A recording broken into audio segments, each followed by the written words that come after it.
Lizzo. Oh no! Why are we talking about Lizzo again? I don't want to talk about Lizzo. This is big news. Massive news. The biggest. Big old news. No, this will get us. Yeah, this will get us in trouble with YouTube. So, Steve from YouTube, if you're listening, I had this amazing chord thing for chorus. And she was like, that's My Little Pony. And I was like, what do you mean? And she's like, don't sing. And I played it. And it was like, and I was like, oh my God. People will breed dogs, greyhounds, to race. Essentially, it's just a race where dogs get to be the happiest dogs they've ever had. And they because are they're as like, well. they're chasing a rabbit. Yeah. Snail racing, exactly the same. Not exactly the same. Much slower. And you can only really whip them once.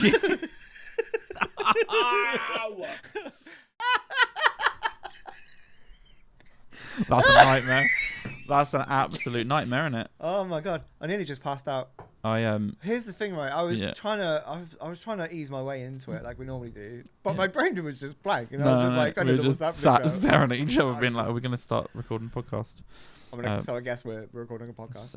Something like that. We got sent this, which was really cool. I'm going to show you on the screen quickly. It's also the coolest picture I've ever seen in my life. Oh my God. I did call him out. So this is Sean. This is one of our listeners, and also the lead singer and writer for Sculpt, who we've listened to a couple times. Amazing music. Sent this picture, and I replied being like, why have you sent the nicest picture anyone's ever taken? Where is he? He doesn't look like he's in England. I think he is. No. This does look like England, to be fair. If you go to like nature discovery places, but he said he was doing a band photo shoot, which shout out for wearing our podcast merch for a band photo shoot. That is amazing. But it just made me really happy. It feels like maybe we just need to take this picture and use it on the website. If you want to look this cool and happy and tranquil, go to indianashow.com and use code BEANS for 15% off. But that's how we improve. And then go to Sculpt and check out their stuff. Go to Sculpt. Yeah, Sculpt. That's how they want it pronounced. They're releasing a lot of music at the moment as well. We listened to a single, and I think it was like a run of 3 singles. So if you check them out, they'll have new music pretty much every month, I think. But thanks for the photos. It just made me so happy to be like just the greatest photo ever. It looks like a professional photo. Well, I think it. Well, no, but it is a phone. Is it a phone? It might be just a professional. Look at the birds. Look at these birds flying. I don't know. And we're overanalyzing it. It's good stuff. How you be? I'm okay. Coming down with something. I've got a little bit of a cough situation going on. Don't love that. It's all good. How are you? I don't want to brag, but I broke my ribs. Yeah. This week. Yeah. You're like the Cinderella man, dude. I feel like I'm always. You're not destined to play sports. Professional sport. Well, the scouts were gutted. Any level. I mean, how many games of football have you actually played since starting fat football? Right. So the first week I played, and I didn't get hurt the first week, apart from my ego, I guess, because I was so out of shape. So I played for like 2 minutes and was like, yeah, I'm gassed. I'm out. Sub me out, coach. And then the second week, I had hurt my groin. Like, I didn't do anything. I just started running. And I was like, okay, my groin hurts a lot. So I went in goal and I made a save. Hurt my wrist. So on that game, 2 injuries. Didn't play for a couple of weeks. Came back and I did like 3 or 4. A run of 3 or 4 that were really good. Getting there. And then, well, I guess I hurt my tailbone as well. In one of the games, I fell down and I landed bad on my tailbone. That hurt a lot. But no, this one was bad. This was like, it was a challenge for a ball. It was a 50-50 as well. I would say I think his name's JP, but I don't know that for sure. If he's watching, it was a 50-50. It was a fair play, but I went into the play and I just ran into the side of him, and I think his elbow went into my ribs. Dude. Knocked me on my back. But as soon as it happened as well, it was like, I actually, for a moment, was like, I might die because I couldn't breathe. It knocked the wind out of me completely. But then when I calmed down and got my breathing under control, I was like, I still can't breathe properly. But yeah, so I've cracked 2 ribs. Yeah, you're like the Jamie Redknapp of like the lowest league football not attractive, not good at football. Just take away all of the redeeming features Jamie Redknapp has. That's me. So Anywho, so that's your week. They've said it will take 8 weeks for them to heal. It sucks. But the doctor did say, he's like, the good news is it will only be 2 to 3 weeks of agony. And I was like, yeah, perfect, mate. Yeah, anything for that? He's like, no, you're just taking ibuprofen and paracetamol. Take it on the chin, mate. Yeah. Well, there's like nothing you can do with that. I think unless it's like if it pierces something, or if multiple ribs are like completely broken, then they put a cage on. Yeah, they just put you down. It's like the Grand National, which is really cool. That happened recently, didn't it? The Grand National. A horse did die, didn't it? They did. Rest in peace. Yeah. I was with advocates of the Grand National at the time, and before when people were protesting, and I was like, I don't think this is stop oil protest. This is stop just killing horses for the sake of it. It's such a weird thing, right? Because it's like I'm not like a super sort of like animal activist or animal rights person, right? Like we eat meat. Yeah, I'm a meat eater. I'm never not going to be a meat eater, right? Everyone's got their own opinions. They're all valid, whatever, right? Well, no, they're not. I don't preach. I just don't preach right stuff. But I feel like there are like points in the middle of that between being like super vegan that I love all animals and like how dare you ride a horse, right? To just kill everything and I don't care about animals. In the middle, there's stuff like I just don't think whipping a horse to death so that we can watch some small Irish man win a horse race and bet money on it. I just don't think that's necessary. I agree. I think it's nice middle ground, right? Is that okay? And here's what annoys me though: if you watch it, and I'll also throw in there with the horse scandal, right? Might not be aware if you're watching outside of the UK. A few years back, we had a horse scandal, right? Found out that there was a brand of frozen meat products that were using horse meat instead of beef, but they were advertising it as beef, so we were eating horses. Didn't have a problem with it. Well, let us know what we're eating. I mean, that's the thing. Let me know what I'm eating. But horse burger, or this burger contains horse, and I'll eat it. If I was eating a burger, right, and you tell me it's horse, right? Someone's giving me a burger, a cheeseburger. It's got like a slice of cheese, a bit of lettuce on it, a nice bun, right? And I'm right, and then you tell me it's horse. It's horse in there. Oh, really? Yeah. Oh. That would be it. It's like I had a reindeer burger once and it was lovely, right? Yeah. Okay, maybe Santa's going to struggle to get around this year, but it was a good burger, right? That's fine. But I'm the same. Whipping a horse to death so that we can race it and bet on it. And the devil's avocado here, right, is that and if you watch when they were talking about the protesters, the broadcasters of the Grand National were like, we say these people, they've never been here because these are the best treated horses in the world. It was like, dead. Right, okay, fine, until it breaks its legs jumping and has to get put down. Right, that's the problem here.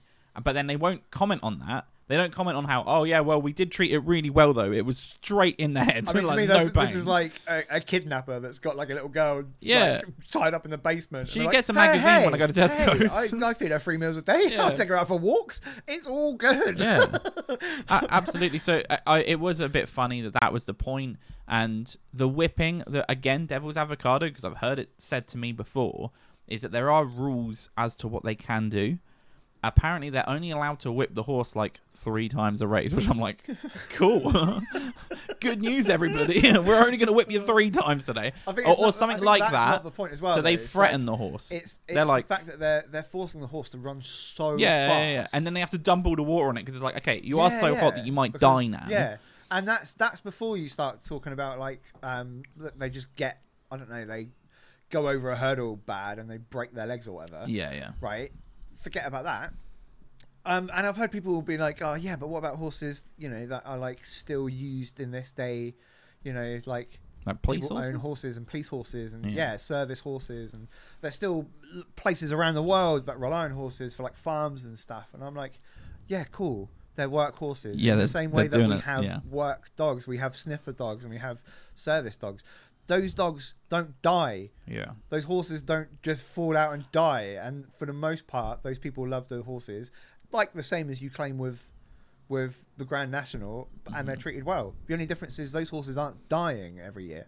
And I like from specific, obviously horses are dying every year, but It's like public service announcement. Yeah. Horses are dying every year.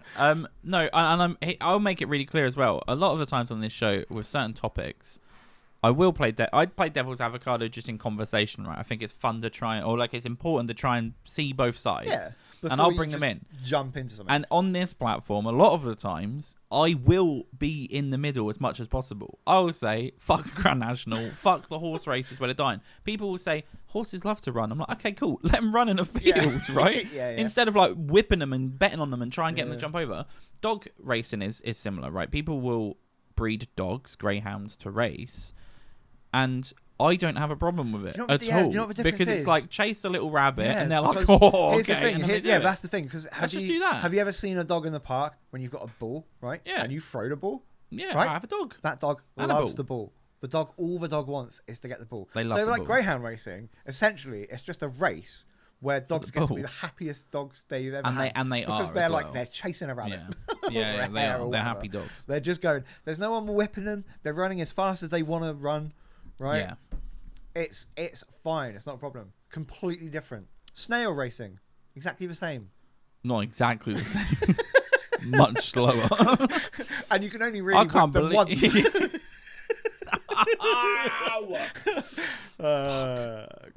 Let's not. I think let's not be funny. Did anything really serious happen this week? We haven't rolled the intro. Welcome, roll the intro.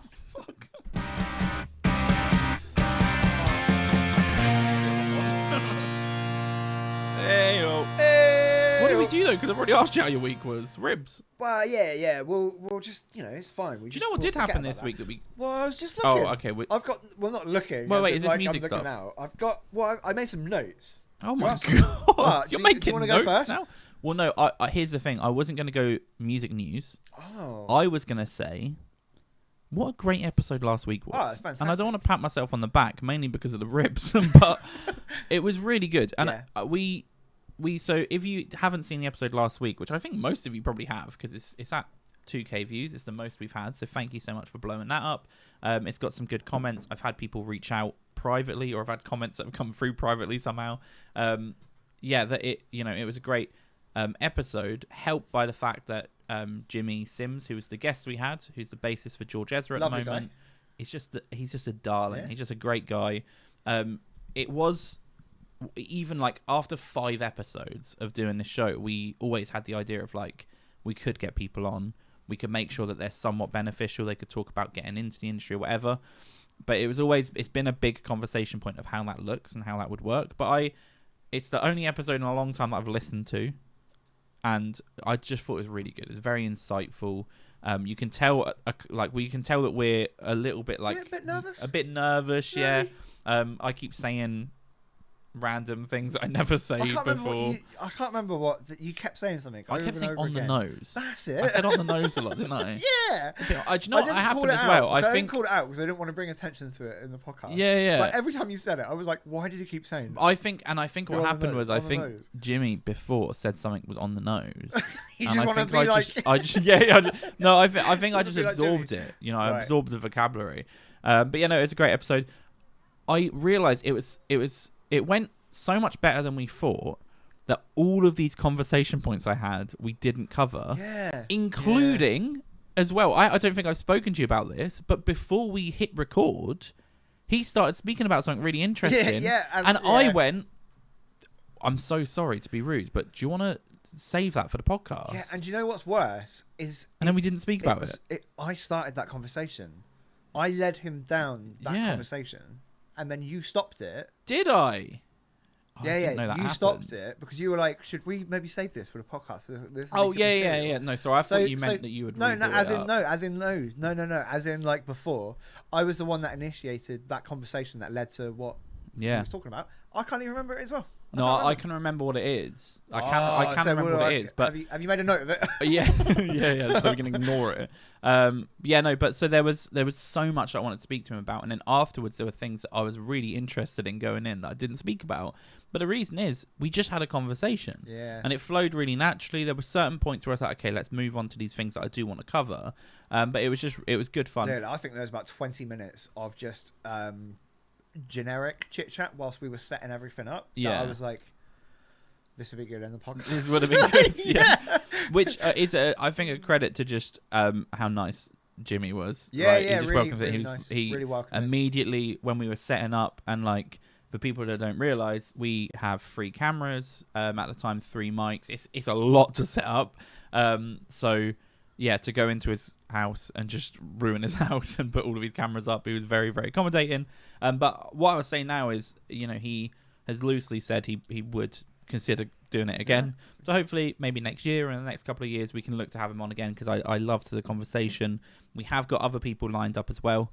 I do know that it does change the show a lot, and that's what I'm always cautious of when I listen to other podcasts, that there are comedians that will have people on and it's really 50-50. Sometimes the episodes will be amazing, and then other times you're like, oh, this wasn't what I come for. It's tough because I think it's the same with just having a conversation with someone, right? Like, forget about the fact you're on a podcast or whatever.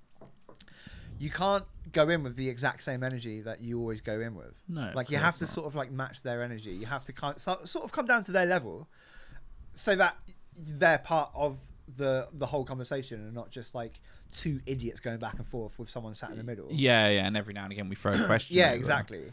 So it was a hard balance, and I think we did. Okay. I think that's what was so good about the episode with Jimmy, is that he kind of just was at the point we wanted. He was making the right sort of jokes, and it was really casual. It does mean that when we have a guest on, inevitably one of the guests would just be wrong. reach out and maybe reach out to Jimmy and just make sure his mum is okay. Yeah, I think she is. Yeah. I think she is. We didn't get any bad news after filming, so we're all good. But yeah, no. So if you haven't already checked it out, definitely do.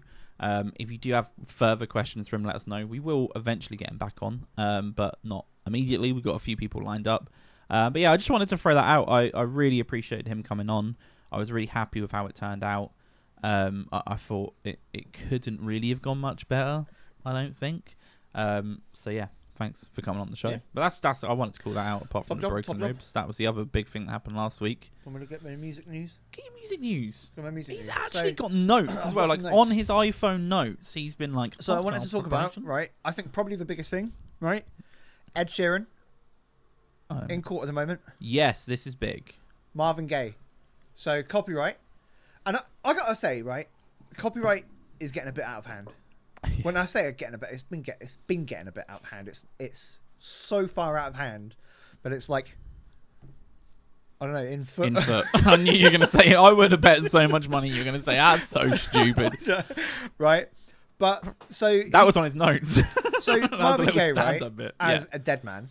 Shout out Marvin Gaye, rest in peace. Can't make copyright claims, right? So it's like the heir. His heirs of the estate. Yeah. Right, essentially, who have made this copyright claim. So one, I'm like, where does that end? How far removed from the original source can you get, right, and still be making copyright claims? Yeah. Are we going to get a cease and desist from Tutankhamun? Yeah, that's what I mean. I don't like. Where does it end? Where does it end? Like, it's interesting. It's crazy to me. Okay, so that's one. Two, right? It's essentially a sample, right? No, but it's not a sample. Here's the thing, though. But what I mean by it, by the definition of their copyright law, at the very most, it's a sample, right? But it's not even a sample, because it's just basically it's a chord progression, right? Is what Ed Sheeran's been sued for, right? Because it's what's Let's Get It On. Let's Get It On, and Ed Sheeran's. Oh, I can't even remember what. Thinking Out Loud? Yeah. I think so. Yeah. Right? And there's a chord progression that is similar, right? Mm-hmm. Problem is that chord progression is a well-documented chord progression that is used in everything. No, and it's like if you've ever seen the Axes of Evil. Yeah, right? Is that what they're called? Axes they're not evil. Axes of Awesome. Of Awesome. Yeah, the opposite of evil, guys. Yeah, right? Well, and their whole gig is, if you've not seen it, Google Axis of Awesome. It's great, but the whole point is that they use 4 chords, and those 4 chords in the exact same progression can be used, like to sort of play any. Yeah, song, they do like 30 loosely. songs. They do like 30 songs all the same. So. Again, there's another issue. Like, where does it go from copyright, you've stolen my music, to we're just using the same chord progression? Devil's avocado, though, quickly. is that it's not the chords. So the 4-song medley that they do is that everything uses 4 chords. Is it 1, 4, 5, 3 maybe? Yeah, Or it's like a chord pattern. The Ed Sheeran one isn't. No. So thinking out loud, I played it yesterday. I covered it. I tried to cover it. I don't cover Ed Sheeran at all, but it was requested at a show I was playing. Which maybe I'll talk about that as well. It's very, very interesting. But the 4 chords, I will say, are quite unique chords. Right. So they're not typical, I can't then sing Beyonce and Rihanna over the top of them. They are unique chords. The other thing that happened in the court case, which is being cited as like a key piece of evidence, is that at one of Ed Sheeran's shows, I did see that. He medleyed it into the Marvin Gaye song, which is really interesting. And they said, like the lawyers that are fighting the case, said that this was essentially a really obvious admission of guilt, that he stole the music. Now, for me, the problem is, and as someone who, I try and write songs all the time, like every week I will try and write a couple songs just to keep the muscle sharp. And the amount of times that I'll write a song and I'll show Becky, my partner, and she's like, that's something else. I think I've said on the podcast, it happened. Let's Marvin Gaye and get it on. Is that a sample, or is that just saying the words Marvin Gaye? She uses the Marvin Gaye notes. Oh, right. So I'm like, what are we doing here? Like, who's making these rules? This is the thing. The copyright is out of hand. It's crazy. It's crazy that, I mean, it wasn't too long ago. Did you see the story about like the YouTuber that got copyright striked because he was vlogging and walked past a busker? Oh no! That was like, I think it was like I don't know, it's 2018 or something like that. What was the busker playing? I can't remember. No. It was like a cover. Coldplay it was or something. A cover of something. But I'm like, it's literally, he walks past, and I think he's in the video. I think he's in there for about 5 seconds. Yeah. He's like, "Ooh, that's cool," and then walks past it. Copyright striked by the record company. Yeah. And it's like, what? That guy wasn't even playing it. Well, he was like, he was recording himself walk down a street past a busker who was playing a cover version of a song. Copyright strike. Yeah. That's the biggest example I think I know, like anecdotal of just how ludicrous the copyright situation is. Or the AI stuff. Yeah, the one that we covered a couple of weeks, where it's like they made like an Eminem song. I think it was like an AI generated Eminem song, and it was copyrighted by Eminem's. They did a copyright strike by the record label of Eminem. It's like, how far are we going? Because Eminem didn't do anything for that. Which and it's a really interesting point, because they have to protect what they own, which is Eminem. But it's like, well, that wasn't Eminem. So how far do we go? I mean, it brings up this whole question, this scary AI question again, of like, what are we doing? To go back to the Ed Sheeran one, though, I will say him mashing up a song with something that lots of people have been like, this sounds a lot like this song. It's not an admission of guilt. Like, you know, if he's being told all the time, oh, this sounds like this, and he's like, oh yeah, shit, it kind of does. You would lean into it. I would, at least. It happened with my band. We were told that we were a poor man's Kooks, so we started covering the Kooks because we were like, fuck you. Also, like, when did that song come out? Which one? I think Ed Sheeran's was after. No, I know. It was after Marvin Gaye, I think. I know that. Yeah. What I'm saying is that when did Ed Sheeran's song come out? Wasn't it? Oh yeah, ages ago. Yeah, if it's Thinking Out Loud, which I think it is, that was probably 8 or 9 years, maybe. So you're telling me it's that obvious and it's that severe? Yeah, I don't know. That it's taken 9 years for you to be like, we have a problem. Yeah, yeah. And it's not like it was an obscure song. It's Ed Sheeran. That was like the biggest song on the planet. Maybe they saw him do the mashup. When that song came out, that was the biggest song that had ever been written. Mm-hmm. Yeah. Probably not, but yeah. No, but as in, like, just in that moment, it was like, that was all that matters. I get what you're saying. It's huge. You couldn't walk, right? I don't know what I'm saying. Back when I could. You 8 or 9 years ago. You couldn't go anywhere without hearing it. Yeah. Like, you didn't it wasn't a choice. You couldn't walk down the street without getting a copyright strike from a busker playing Thinking Out Loud. Yeah. How many views do you reckon it has on YouTube? Over 1 billion, Thinking Out Loud? Yeah. Over 1 billion? Are you off your... No, I reckon it's like... 1 trillion? No, I don't know. This is the thing. I reckon it's like... Do you think 1 billion was wrong? I think more. Over 1 billion. 1.5 billion. 3.5 billion views, which is arguably half the population of the world. I mean, to be fair, you can argue everything. So, well, I would argue that yes. that's probably rounded up or down a bit. When you get to billions, you have to do some rounding to make those numbers nice. Yeah, so I don't know, whatever. Yeah, but it is a really interesting point. I can't get that excited about it. It reeks of. It's a money grab. Yeah, hang on a second. If we get 5% of the profits that's made, we're sorted. Yeah. And they won't be going for 5%. But that's the thing. 50%. They'll be going for like something crazy. But even if they got 5%, like how much money are we talking? Jesus Christ! If you remove yourself from it, is it almost fair enough? Like if they can, and this is this is always a problem with copyright. No, because they need to prove. So if they genuinely prove, and I don't know how you prove that someone's ripped something off in music, because as you say. I could walk past. It's the same busker that's making copyright strikes, right? And he's playing a little on his guitar, and I walk past and I go, "Oh, nice! I like that." And I'd probably give him a quid because I do. Never more than a quid, but a quid goes in the pot for a busker for me. And I'm like, "That's lovely." And then 3 weeks later, I'm like, "I can't write a new song. What if I had something that went like?" Because it would be stored in my brain, and then I'll write it, and it's like. I've not ripped him off. It's just that's how your mind works. That's how creativity works. At the same time, I'm sure that happens as well because it's a big problem within the comedy scene. Sure, yeah. I don't know how present it is now, but like I've heard comics on podcasts talking about how this used to be a massive problem, right? But all of the like writers for like Jimmy Kimmel and like James Corden and all that sort of stuff, right?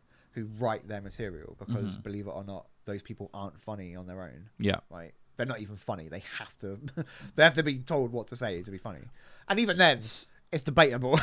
I think Corden's a good shout for that. Some James of them are Corden stand-ups. Is the most some of them come from person stand-ups on the planet. Yeah. You've just angered me. I'm sorry. I hate James Corden with all of my heart. Yeah. Right. I hope America works out a way to keep him because he's done, isn't he? He's coming back. He's trying to. Oh, we don't want him anyway. Yeah.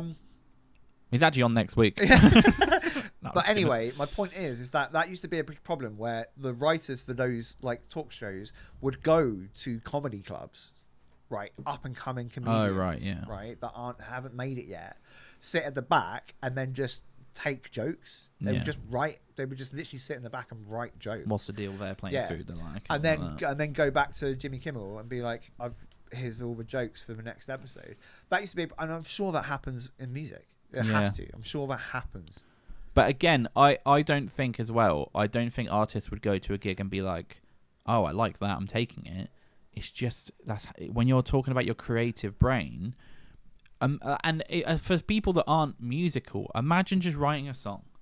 Yeah. Like how would someone who's never done music before write a song? They would think and what they would probably do immediately is sing a melody that exists that they can't really remember where from. That's what would probably happen. So it is tough to write a song, and as we've said, for chords they can fall into the same place very, very easily. There's a bunch of songs for the band that I'll bring, and you're like, oh, play this song, and I'll play it, and it'll be one chord off, or it'll be one movement off. That's just how it works. Yeah. It's tough. Yeah. And again, for Ed Sheeran, when we're talking about him, he's one of the most prolific songwriters of our century. Like, he has written so much music. So it's like, I don't think he's struggling to come up with shit on his own. Yeah. Do you know what I mean? And to go back to sort of the comedian analogy, right? You quite often get cases where people think comedians have stolen jokes from other comedians, right? Mm-hmm.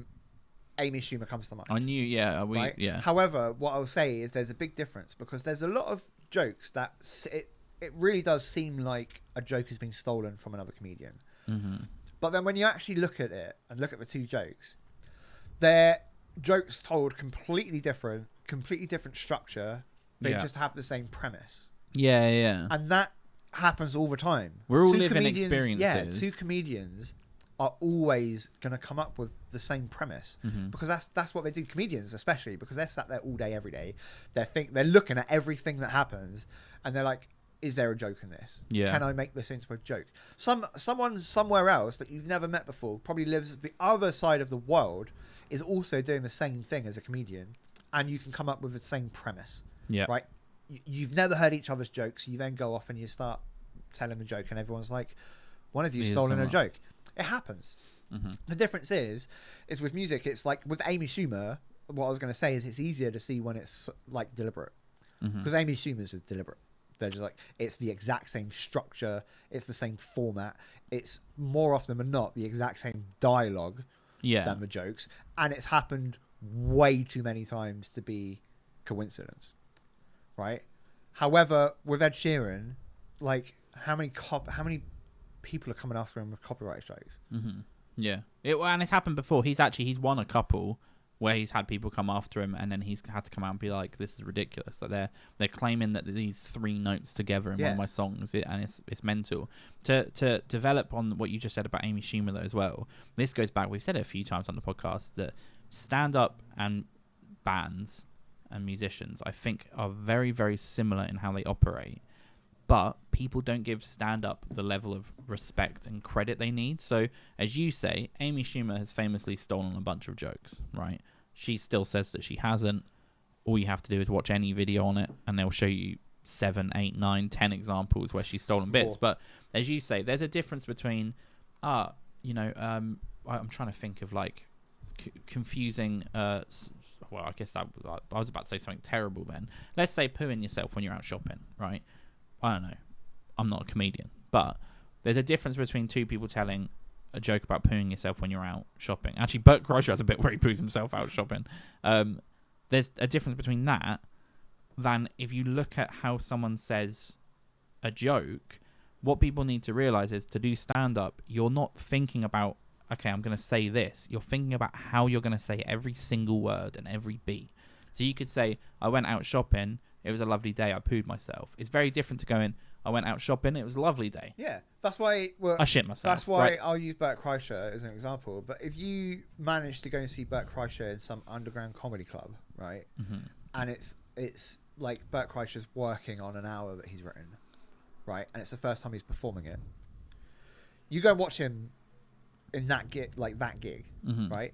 And then watch him 8 months later when he's filming his special. Watch it on Netflix. The jokes are all still there, but they're very different. Yeah. Because he's sat there working on those jokes and sculpting them into what it's going to be.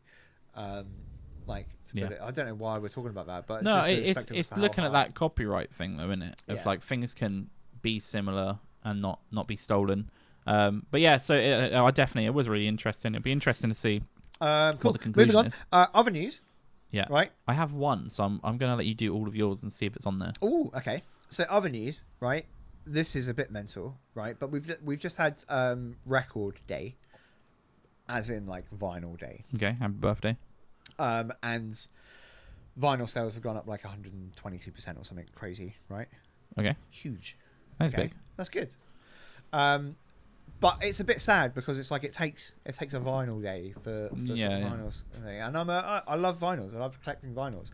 However, right, I'm a bit annoyed at the sort of manufactured supply and demand around vinyls, and because I feel like in this day and age, right, vinyl is as big as it's ever been, as in like recently. Mm-hmm. Let's say in the last 20 years, massive now. Sales are up 122%.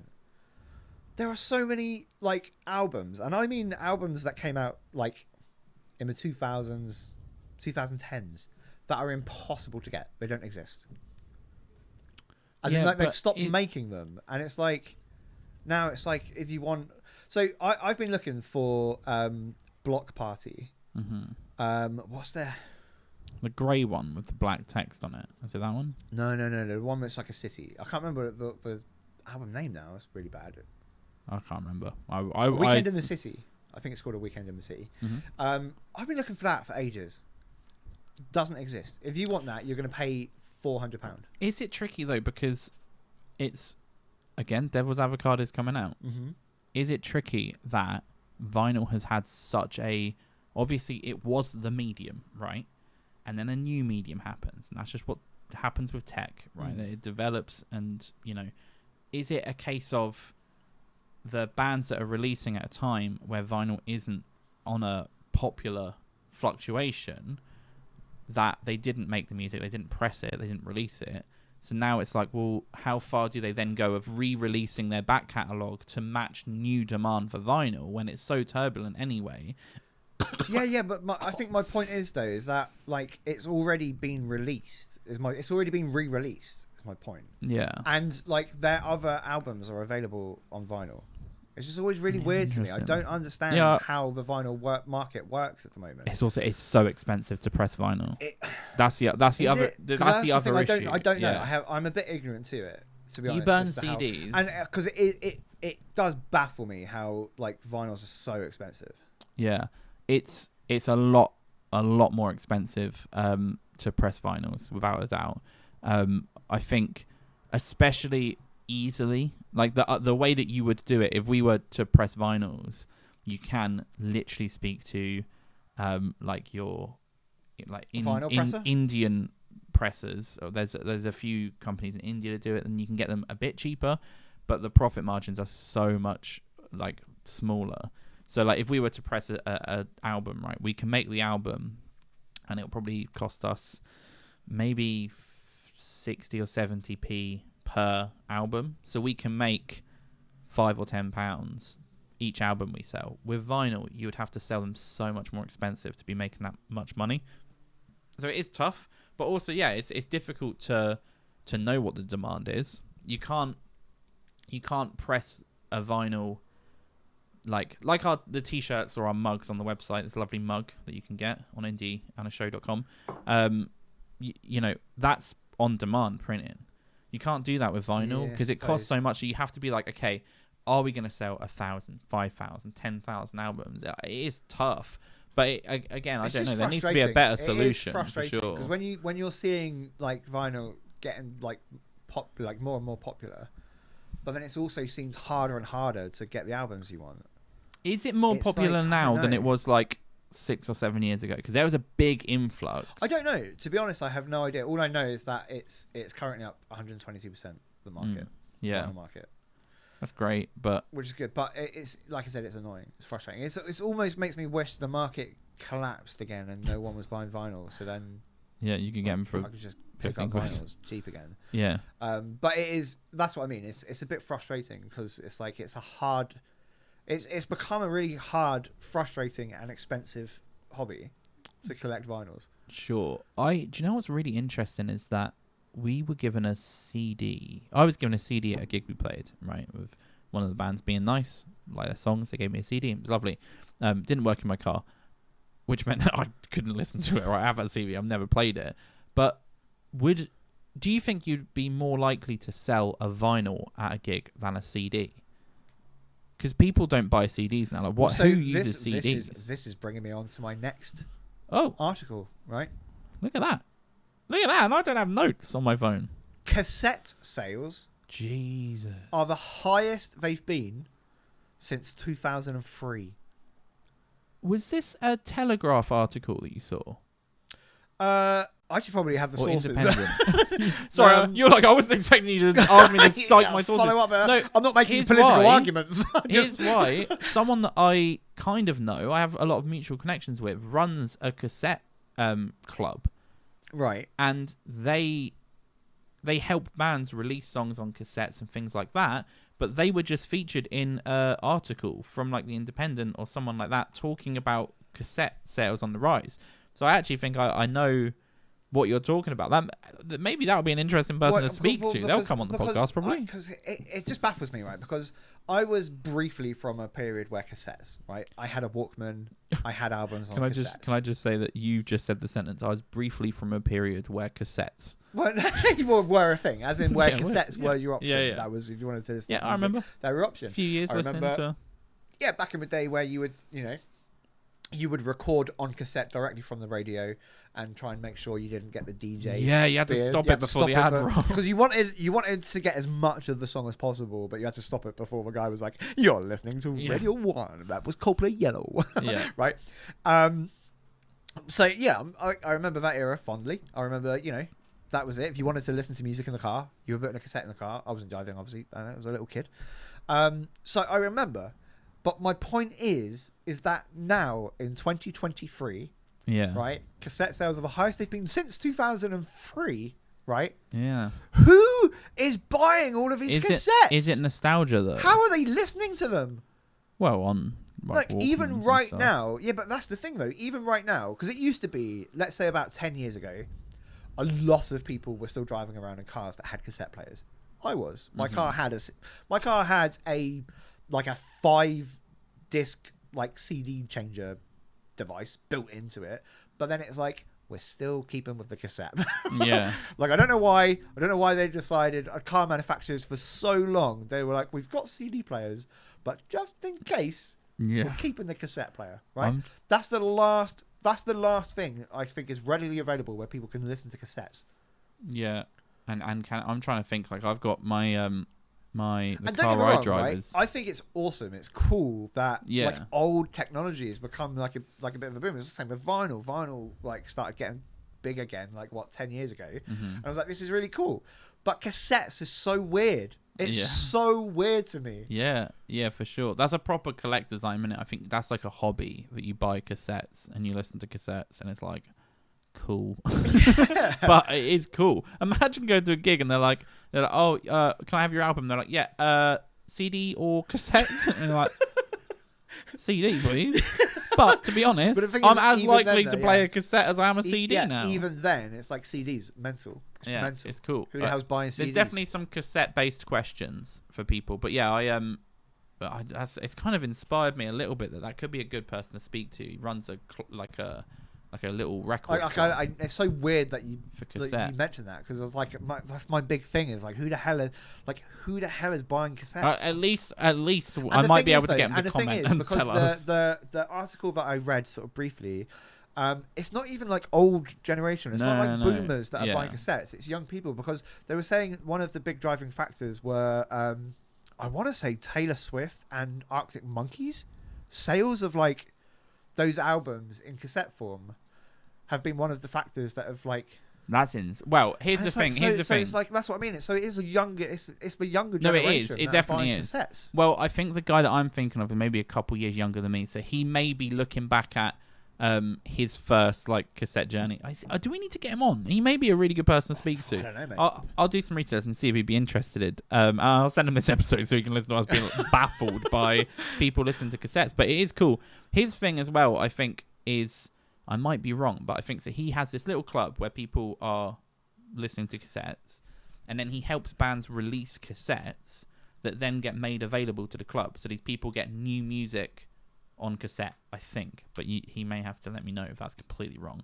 But yeah, no, it is interesting. I like it. But I going back to my question though, I do think that you would be more likely to sell a vinyl than a CD now, unless gig goers are still buying CDs. Well, that's the thing. I would be more inclined to buy a vinyl copy of someone's album than a CD. But it'd have to be good. Do you know? This is my problem. I used to buy CDs from bands that I'd listen to, and I'd be like, oh, they've got a cool sound.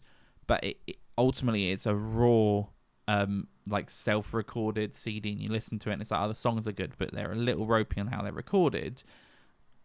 So it's like I don't know what the expectation of a vinyl is. Face it as well. It's like a vinyl is essentially it's like the adult equivalent of collecting pop vinyls or something. Now, I'm not going to judge anyone that collects pop vinyls. I've got some pop vinyls, right? But it's what I'm saying though. It's like for a music fan. It's not just like you've got the music. It's like a thing. It's a collection thing that you have. And I don't think there's anyone out there that has bought a few vinyls that at some point hasn't gone, that's really cool. I've got like a little vinyl collection now, or just looks at their vinyl collection and it's like, it's cool. Mm-hmm. It's cool to have a little vinyl collection. You might never ever listen to those vinyls. Yeah. Like I rarely listen. Like every once in a while, I'll pop a vinyl on. Like, yeah. But I'm not listening to vinyls every day, but it's to have the ability to play vinyls is cool, and just to have a little collection. I think it's just the collector sort of mentality within me. It's back to my days of trying to catch them all. You know, I want all of my favorite records on vinyl. Yeah, it's like it's a cool thing. But it also makes me think, like, where does it end? Are we about to have like a VHS renaissance? Well, like, it reminds me of... Is black and white movies going to start getting made again? Like, I don't know. Like, they might. Well, I'm sure there are people making black and white movies. What other elements of history are we going to start going back? Yeah. Well, let's pick Not and go too choose far. carefully. Yeah, yeah. let's not go too far. Yeah, there's, I mean, there's like, some societal like problems. Yeah. 70s onwards. Even then, Yeah. 80s onwards. This goes back to Where does it start getting good? This goes back to I've seen a video of someone being like, "Let's make America great again," and then they'll be like, "When was it great?" And then they'll say a year, and they're like, "Okay, so you want slaves and all of that?" And they're like, no. Apart from that, I think we've learned we're in a good spot at the moment. Where it's like I would love to sort of like go back to the 50s, right? But what I mean by that is I've seen Pleasantville, right, the film, and I'm like, that looks charming. And Sure. cool. Yeah, I want to wear a suit. I want that side of it. I don't want all of the negative connotations. I want to go back to like an alternate reality in like the 50s where it's still the 50s and the morals of the 50s are all still there, but you know, some of them, minorities are treated as human beings and they're also equal. Women. Yeah, women. Yeah. Well, I said minorities. Oh. No, that's so funny.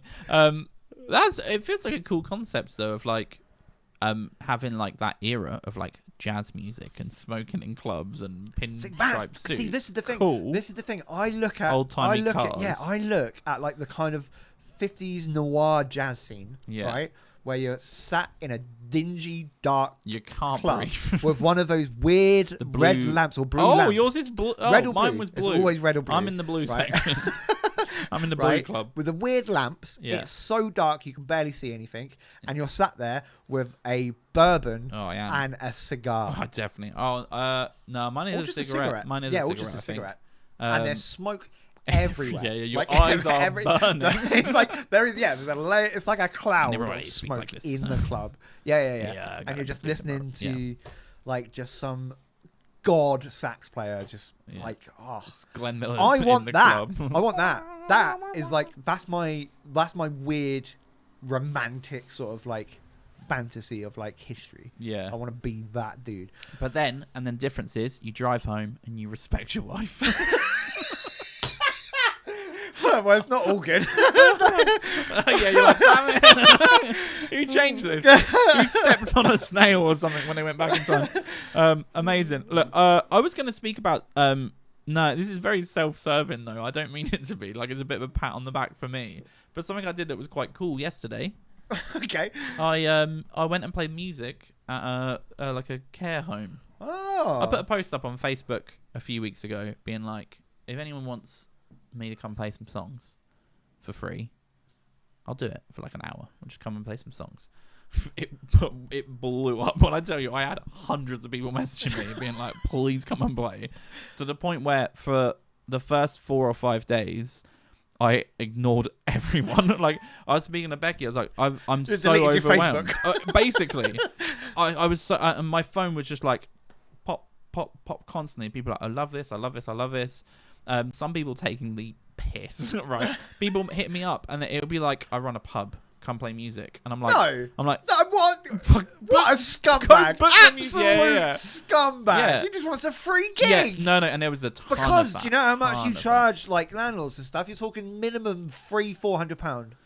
No, that's scumbag. It's like it would be like £250-300 for a solo. Yeah. But still, mine would be a pub. I used I'm like, is it a care pub? Yeah, you have to show your ID, but it has to be like black and white. Okay, Doris, and you go. It's a fake ID. It's someone who's like put glasses on and is hunched over. You're 21. No, so yeah, I had a load of that, and then I had loads of people that were genuine. So I had probably maybe 200 requests, right, and then like 100 comments. So I've just hundreds of people reaching out. So it was really overwhelming. And I was like, I tried to do something nice here. And now I have anxiety and I'm freaking out. Because I was going to say, because that's my nightmare. Yeah, it was bad. I don't like it when my phone goes off at all. Yeah. Right? At all. It doesn't matter who it is. I normally, if I'm like chilling out and relaxing or whatever, my phone is away from me and it's face down. So I can't even see the bitch go off. Yeah. Because I hate it. It was bad. And that sounds like that's miserable. I'll quickly show you. I'll go into my marketplace, and this is after I've archived all of the ones that aren't applicable. Holy balls! It's not even loaded. Yeah, it's just an endless stream. Free music. Why is that funny? I think it's because you put free. You put the word free in it. Dude. Yeah. So people hit me up. So on there, I think there's about 50 there, And I've archived loads that were just like people taking the piss or wasn't quite right, or also people that are like an hour drive away. I said literally I wanted the 2 towns that are closest to me. It needed to be like 10-15 minute drive from where I live, right? Maybe that's harsh. It's a free gig, right? As you say, if I was playing a pub, I would charge £300 for it. It's free. And I had people hit me up being like, I'm in Henley. And I'm like, okay, that'll be an hour. Like where you are is an hour and 20 minutes.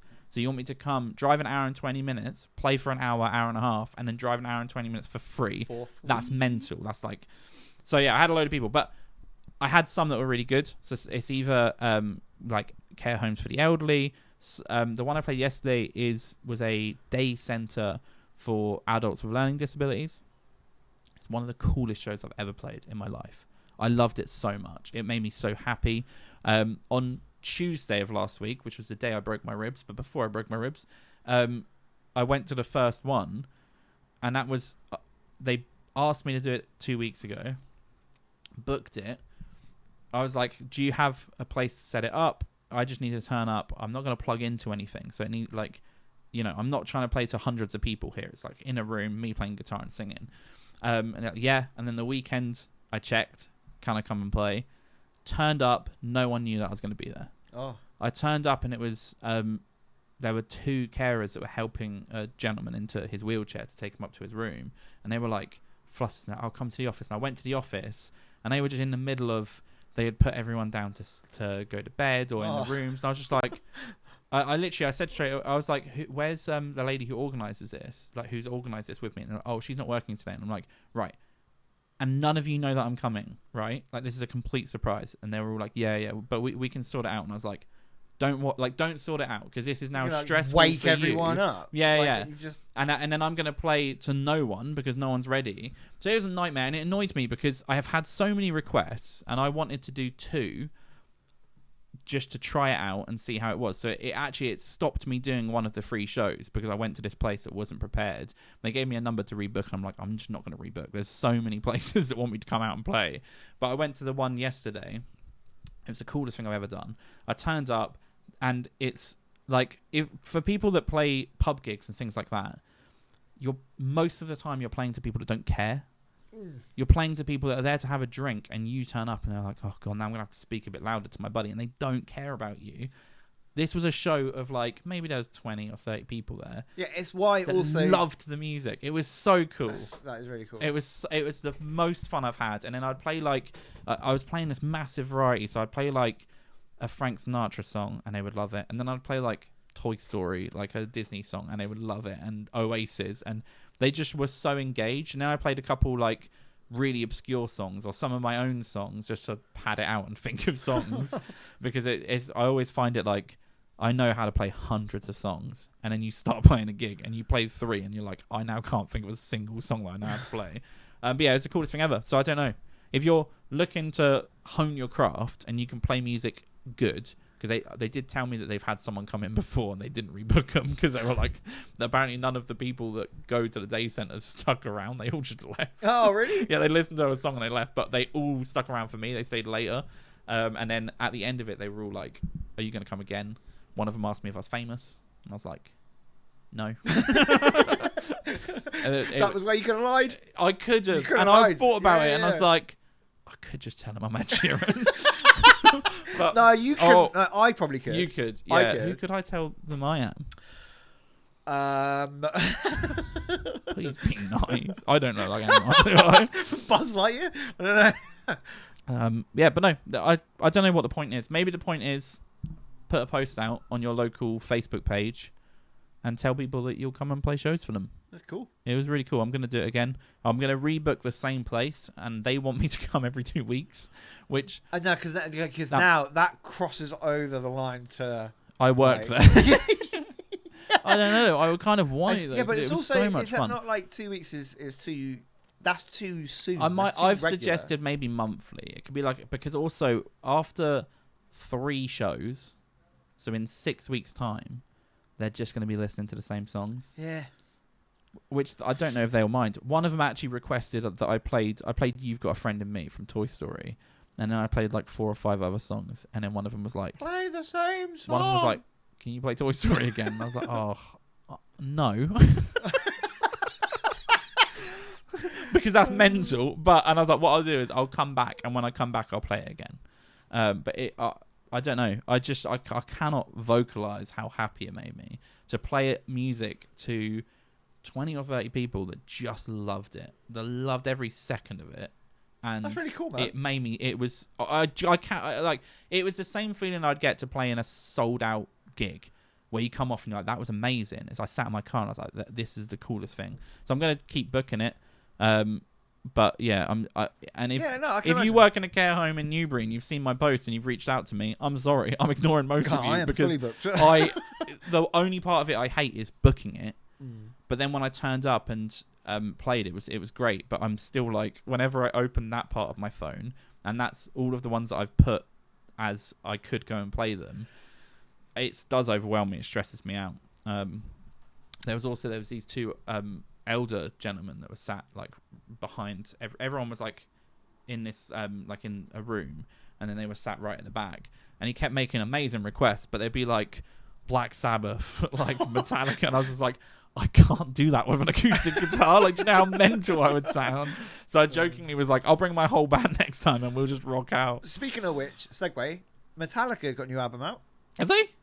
I like it a lot, dude. It's really? Really good. Is it just classic rock? It's kind of. It's like, it's really fresh evolution. and invigorated, but it's still Metallica. Do you know what I mean? Like, it's still good. They've been touring really for ages, big haven't they? sound as well. Like, because normally, like with new music, it comes out and I'm like, yeah, that's good, that's fine. But I'm still going to listen to. It's not what you had, but good for you. Yeah, right. But I was like, I've only like briefly listened to it. I really like it. It's such a good album. I might listen to it on the way back. I think, it's quite interesting. I think it's really good. Good for them. Like, it gives me really good, like, old school Metallica feels, but like fresh. It's also new. It's such a like obvious move because they tour constantly, right? Metallica they're are always on the road. Which I think a lot of those older guys do because they're like, why wouldn't we? Like, we love it, but that's the move: is release new music. But the problem is, and a few of them have done it, and they'll release it, and you listen to it, and you're like, oh, this is just the crap that comes out now, which Metallica fans don't want. No, they've done it. Awesome. They've done it exactly right. That, like, I need to listen to it again because I haven't listened to it properly. I've listened to like 30 seconds of each song. Yeah, sure. And I'm like, that it feels really good. It sounds really nice. good. And then Foo Fighters have also got a new album coming out. I think they've got one song released so far. It's alright, but it's the first song without. Oh my god, Hawkins. Yeah, Stephen Hawkins. Taylor Hawkins, isn't it? Yeah, is that his name? Yeah. I hope that's his name. I think so. I'm really bad with names. Like, names just don't go with me. But yeah, it's their first release since I wanted them to wait for his son to be old enough because that gig they well, played with him was amazing. I mean, he may be on it. Is he the drummer? I actually don't know. You might be the drummer. It would be sick, but it's also like there's probably quite a lot of Is it also? Yeah, but then is it also? Stop you touring with a child. How old is he? He looked like he was. Here's the problem, right? I have a son, right? I'm now incredibly good at guessing a kid's age if they are under the age of my son because I have a reference point. Right? Oh, right. Okay. So I was like, I don't know. If someone has like a kid that's 9 months, I could be like, they're probably 9-10 months, and they're 9. Cool, got it. If they're 3 or 4 or 5 or 12 or 15, I haven't got a fucking clue. Right? I can't. Becky asked me the other day. I was telling a story that involved a kid walked past. I think he was lost, and we were helping him. And she was like, "How old was the kid?" And I was like, "I have no idea. He could have been 8. He could have been 15." I always use like Harry Potter as reference. Okay, so he was like Order of Phoenix. I get what you're saying. I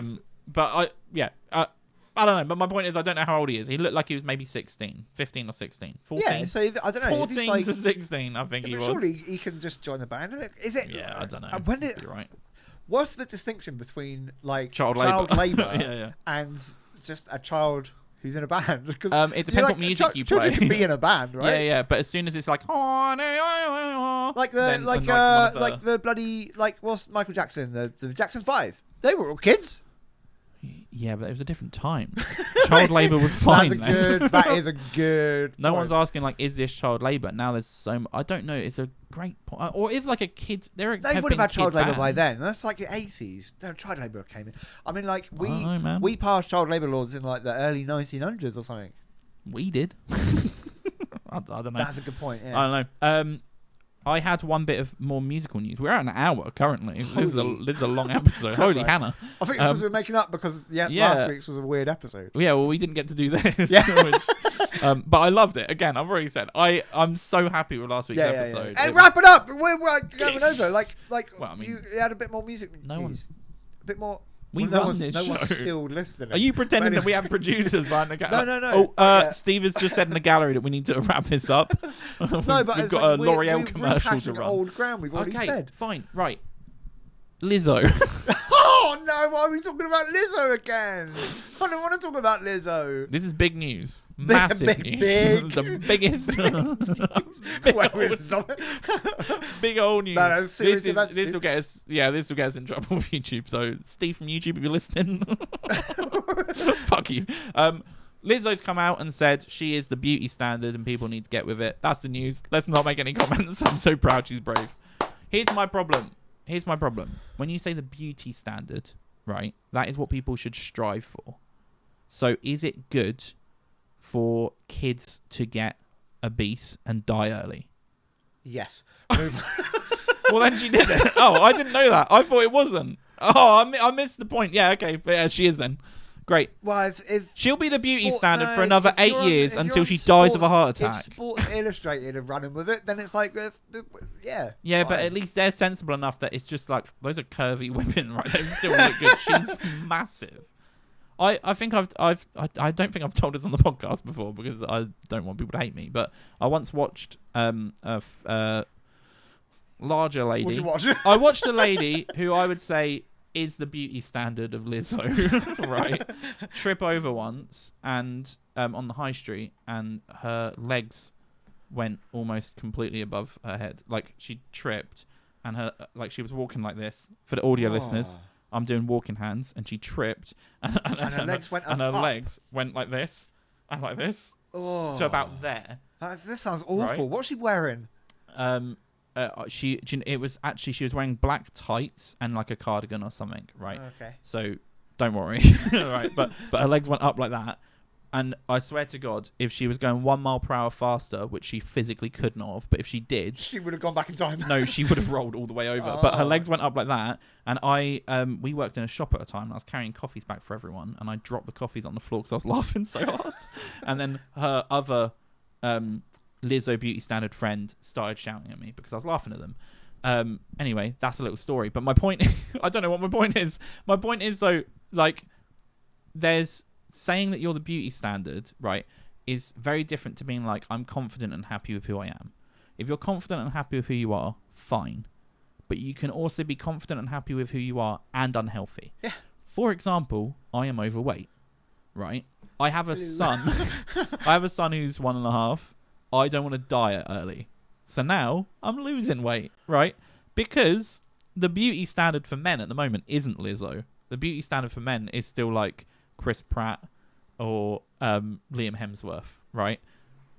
So I'm working towards that because that's what you should do and that's what society tells me.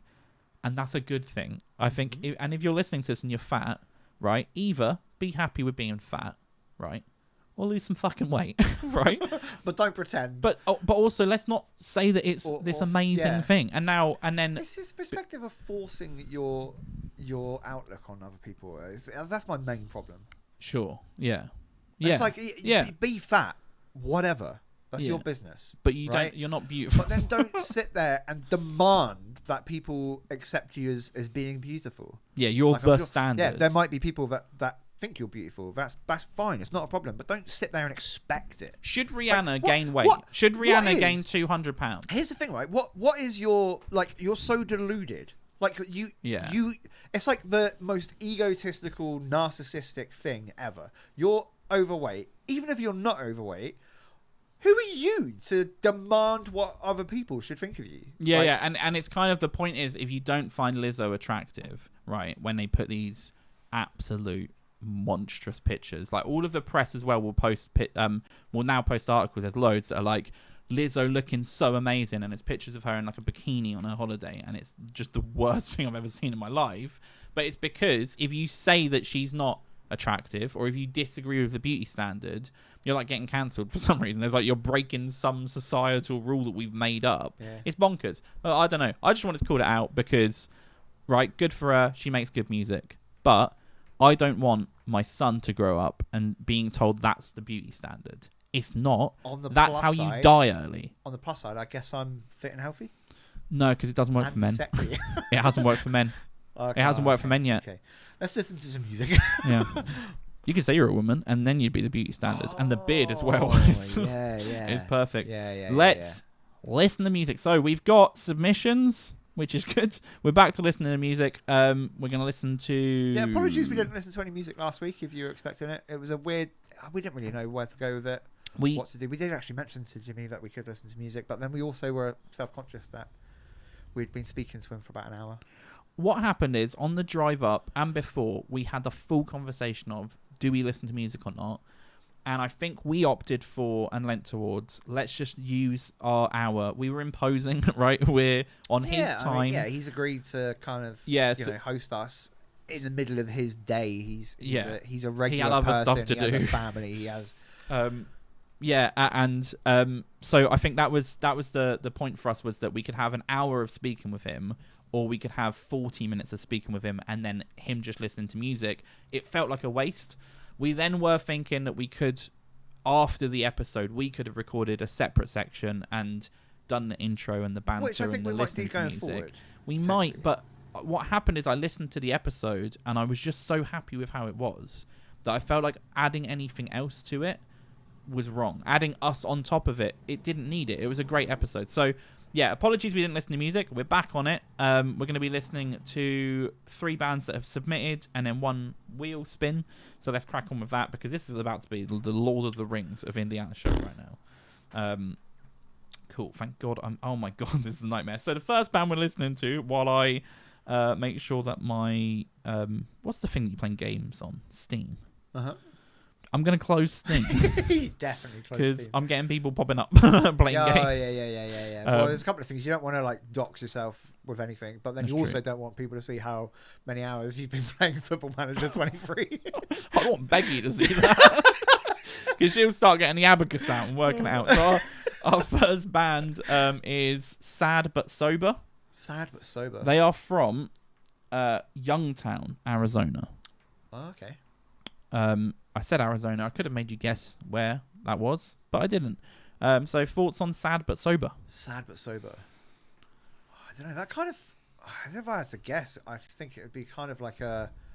Sort of like a depressing, and when I say depressing, I just mean in the sort of style of the music. Yeah. Like an emo. This is making me depressed or whatever. Is emo more of like a emo... Goth sort of indie sort of movement. Sad But Sober for me is just a proper indie band, like a little 2-door cinema club, or who's a band that's like, we're smashing lightning. I'm kind of like, I know, I'm going down sort of like maybe Death Cab for Cutie sort of vibes. Oh, okay, cool. This is Sad But Sober. It's a song called, I'm gonna say Clairo or Clairo, something like that. They don't have a timestamp, so it's just the first 30 seconds.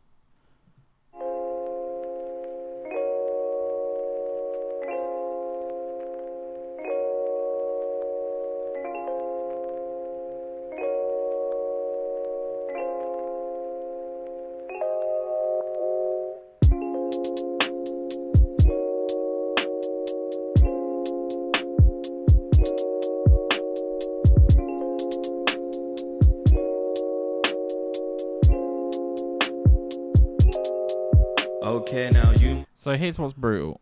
Oh, I think we need to play it like a time. Yeah. Bit. I'm gonna nudge it, but basically so here's the problem. Because there was no timestamp. Because there's no timestamp. The way that was phrased on the submission, right? So we asked for people to submit their music. It's been a while. It's been months since I've actually put a call out for this. And I'm not going to now. So, if you want to put your music forward, you can, but I'm not going to point you in the direction because we don't need any more music at the moment. The way it was phrased on the sheet was, if we were to play your song on the podcast and only play 30 seconds, where should we start it from? Brackets, if left blank, we'll start from the front. So we've just listened to 30 seconds, which was just an intro. At 10 seconds, I was like, okay, this is wasted 10 seconds of us hearing what the sound is. It sounds amazing. The production sounds amazing. Yeah. But all we've got so far is the production, which I think this isn't self-produced. In brackets, there's a production credit. So far, we've not listened to the artist's submission. That's fine. Let's go forward. So I'm going to nudge it. I'm going to nudge it further. I'll nudge it. Not be claro, but I might fall in love, and I just wanna make that clear though. But who are these other guys? Are they yours? Let's get this cleared up. Don't need you to break my heart, cause if you did, I might just tear up and talk about love, maybe until the year's up. But I can take you out, cause for you I'll spend like $10. It sounds really good. Yeah, I like it. I like they used like multiple rhythmic methods. So there's a point where there's like a triple, I don't know the right terms for rap, but I know that like you can have, do you know what I mean? There's like, you can have embedded rhymes within and you can have different rhythms. Yeah. And they did that, which I think makes it really interesting. So that sounds really good. I like it. It was nice. It was just nice to listen chill. To. Yeah, chill. That would go onto like a chill.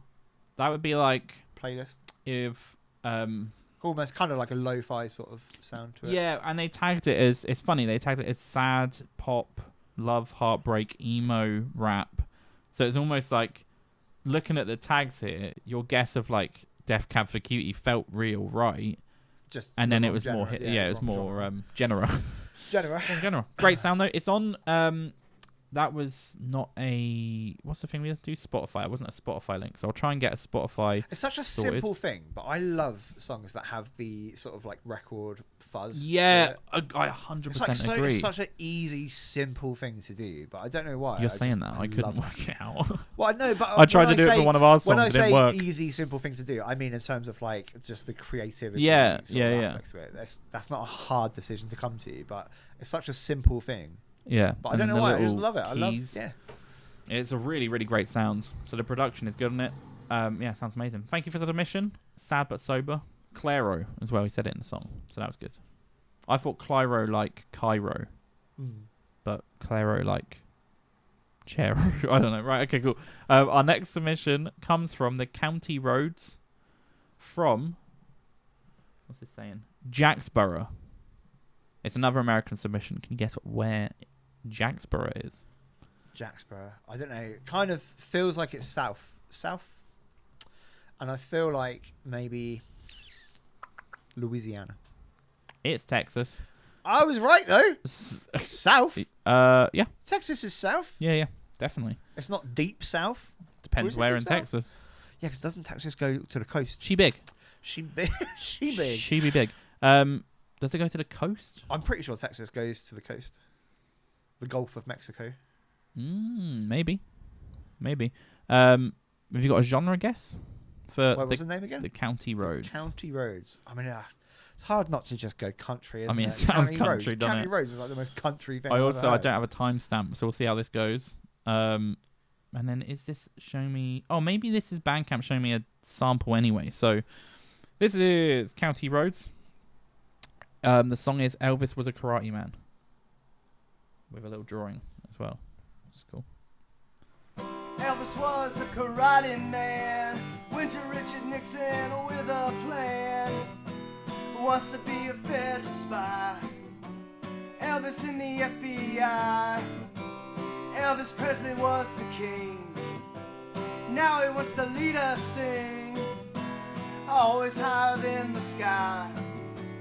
Elvis in the FBI.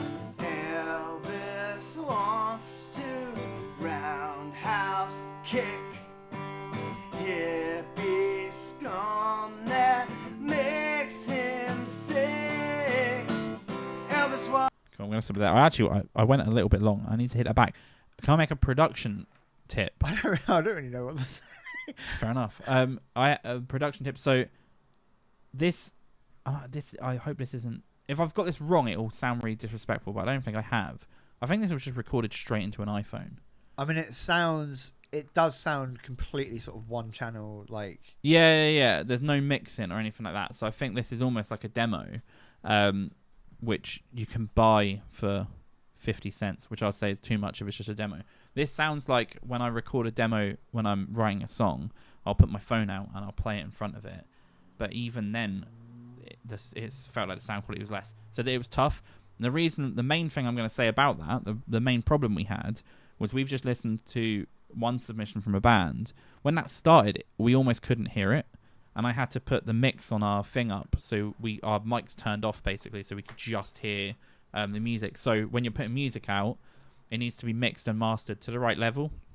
The actual song itself sounded fine. Yeah, it was the chords were interesting.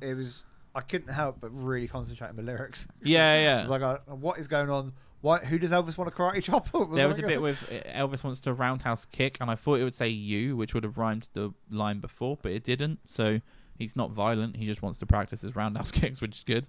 But yeah, no, I think it's really interesting. I'm curious as to, is it early? Like, have you just started?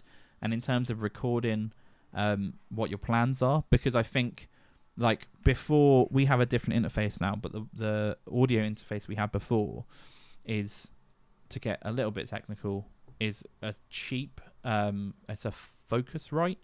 But basically what it means is you plug I don't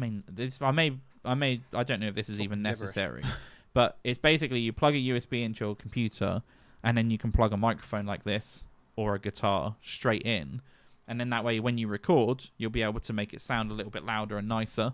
But you can do that, and you can spend like maybe £100, so like $150, and you can get sets that come with a microphone, come with a stand, come with the audio interface. That would be the next step. Or you still think the exchange rate is that good? Some ambitious, $150. £100 is probably cost them $110 or something. Yeah, possibly. That is true. But yeah, so thank you for the submission. But this is probably the earliest we've ever received a song in the creative vibe.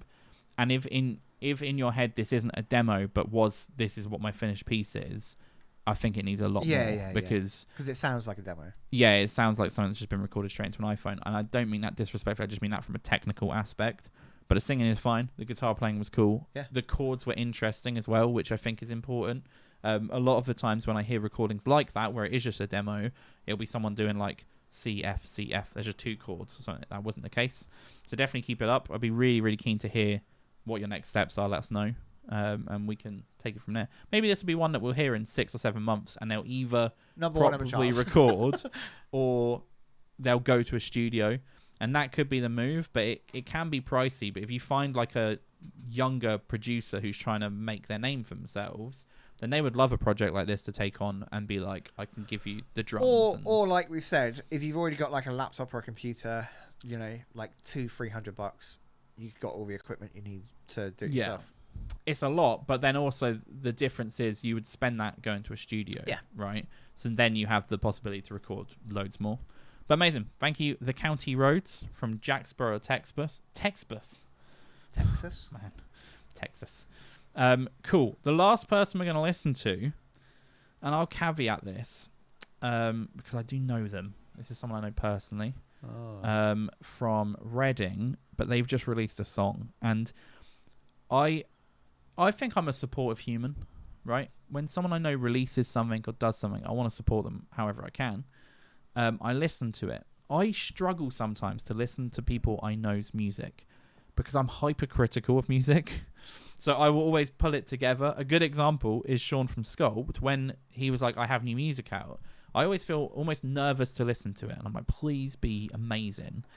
And then it was. Is. Yeah, his new stuff is really, really good. This happened with Nicole, who is a singer in Reading.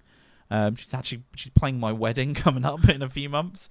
She's playing a festival. Well, okay, that is true. My wedding is a festival basically, so she's the headline act, and the support headline is a hog roast because there's no other acts. That's a good support. Yeah, so I know her really well. She's from Reading. She does a lot of. She just constantly gigs, but a lot of the times it'll be like cover stuff. She does amazing covers of country music.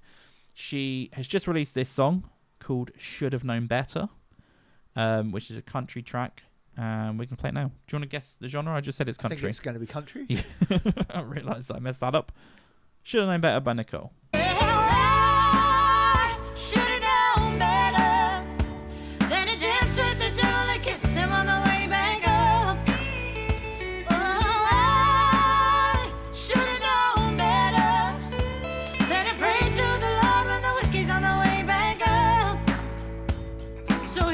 Today before tomorrow's sun comes up.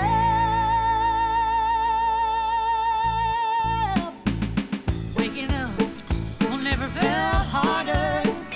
Okay, we've gone along. I mean, that's just good, clean family fun It's right there. so good. And this is what I'm saying is, right, if a friend releases music, right, and I check it out, I'll send them a message being like, well done, it's really great.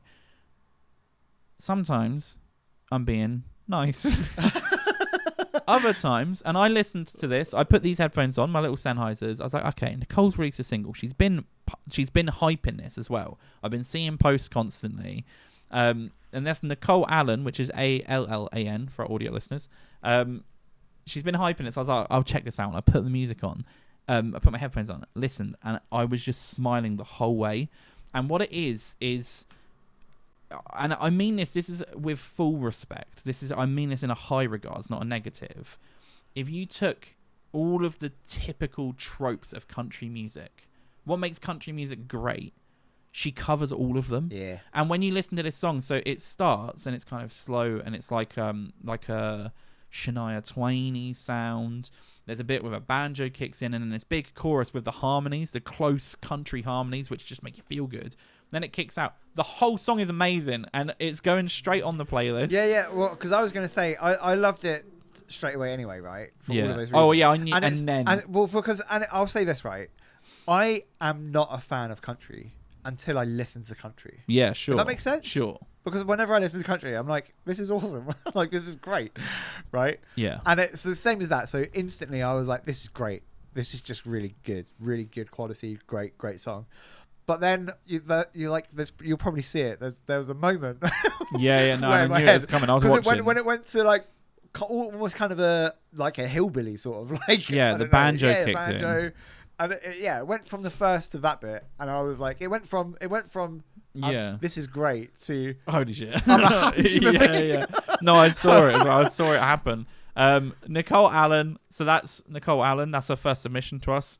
Check her out. I love her. She's amazing. I've been friends with her for years, but I cannot express. And I obviously asked her, can I play this week and give you a little shout out? She's like, yeah, definitely. But it gives me the opportunity to say how sincerely I love that track. And I've listened to it a bunch of times and I have it in my head constantly. But it's what you say. I would have said I don't like country for a long time, but in the last few years, I now can say I do like country, right? I think now that's what I call country. For example, the compilation albums, they had a country album come out and I would listen to that and I was like, okay, every song is really great. Yeah, but the thing is, like that it just instantly, as soon as I start listening to that, right, in my head, right, I'm driving down Route 66 in the sun in like a clapped out. Like it'd be in a Ford F-150. No, it's not. No. Yeah, that's It's yeah. That's what I mean. Yeah, it's not even it's like a fancy car. I'm not driving across in like a supercar. I'm driving in a clapped out Ford Wrangler or what. I don't know what it is, but like pickup truck. It barely runs. Yeah. There's no air conditioning. 200,000 miles on the clock. And I'm just driving. And here's the thing: if it breaks down, it breaks down. Yeah. You're on the road, baby. It doesn't matter. That's what. So like, that's like immediately. I was just like, I just want to. It's brilliant. And also, as I said though, country music is hard to do because it's easy, it's obvious. So it's like you can make country music and it be really obvious, and I implore you to listen to the full track. But every single part, I speak about dynamic variation. If you make country, it's easy to not have that right. Every single piece does something different. So the whole way through, you're enjoying it. It ends and it's got like this big, like vocal. It's so good, so good. I love it so much. So thanks for letting us play it, Nicole. Everyone go check out the full track. I've added it to Spotify. I'll try and do it with the other two that we've listened to as well.